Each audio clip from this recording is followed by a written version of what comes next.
Hi hello good morning. ஆக்சுவலாக இன்றைக்கி rest. ஏன்னா ஒரு 8-9 டேஸாக பாடிக்கு ரெஸ்ட்டு கொடுக்கல. ரெஸ்ட்டு கொடுக்காம ஓவராக பாடியை ஸ்ட்ரெயின் பண்ணாலும் பின்னாடி இன்ஜுரிஸ் வரும். அப்புறம் எல்லாருமே கிரவுண்டுக்கு வந்துருக்காங்க ஓடுறதுக்கு. ஆனால் நான் கொஞ்சம் லேட்டாக வந்துட்டு அப்படியே லைட்டாக வாக்கிங் போயிட்டு லைட்டாக ஸ்ட்ரெச்சிங் மட்டும் கொடுத்தோம்னா பாடி கண்டிஷன் மெயின்டைன் ஆகும். அந்த எனர்ஜி கொஞ்சமாக ட்ராப் ஆகுது. நேற்றுக்குள்ள வீடியோவுமே எடிட் பண்ணாமல் தான் இருக்குது. திரும்ப அந்த சோம்பேறித்தனம் வருது, பார்த்துக்குறோம்.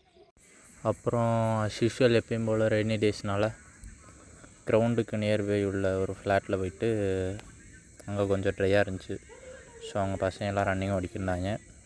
போயிட்டு அவங்களோட ஜாயின் பண்ணிட்டு வரையில் ஒரு 400 ஓடிட்டு அப்படியே ஸ்ட்ரெச்சிங்லாம் பண்ணிட்டு வந்துக்கிட்டிக்கல நம்ம நண்பர் ஒருத்தர் பக்கத்து காட்டில் பப்பாளி பிடுங்க போனார். வீடியோ கிளிப்ஸ் எதுவும் சரியாக சிக்கலை. அப்படியே எல்லோரும் பப்பாளி ஷேர் பண்ணி சாப்பிட்டு வந்துக்கிட்டு இருந்தோம். திடீர்னு ஒரு ஐயா இந்த மணிக்கு மாடுக்கு உடம்பு இல்லைப்பா என்னான்னு பாருங்கள் அப்படின்னு கூப்பிட்டாப்புல. சரி அப்படியே நாங்களும் அங்கே நடந்து போய்கிட்டு இருந்தோம். அப்போ வீடியோ எடுக்கணும்னு எதுவும் ஐடியா இல்லை. திடீர்னு பசங்க வீடியோ சும்மா அப்படின்னாங்க. சரி அதே எடுப்புமே அப்படின்ட்டு நண்பர்கிட்ட செல்ல கொடுத்து எடுங்கன்ட்டு முன்னாடி போய் பார்த்தா மாடு டோட்டலாகவே படுத்துடுச்சு. இப்போ அதுவும் கொஞ்சம் ட்ரீட்மெண்ட்லாம் பண்ணியிருப்பாங்க போல், ஒன்றும் முடியலை. அதனால் இன்றைக்கும் டாக்டர் நம்பர் வாங்கி ஃபோனை போட்டு கொடுத்துட்டு மணிக்கு தூக்கி நிப்பாட்டுங்க பார்த்துக்கிறேன் அப்படின்டாப்புல. ஸோ அதுக்கான முயற்சிகளில் ஈடுபட்டாச்சு.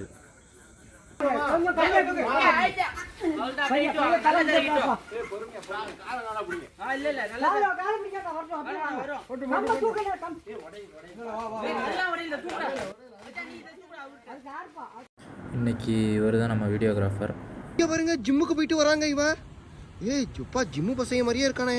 அப்புறம் அவங்க கொஞ்சம் குதிரை பூனை எல்லாம் இருந்துச்சு, அது கூட வீடியோ எடுத்துகிட்டு அப்படியே கிளம்பியாச்சு. பாருங்கள், நல்லா இருக்கும். வேப்பழைக்கெல்லாம் பயங்கர அந்த சூனா போனா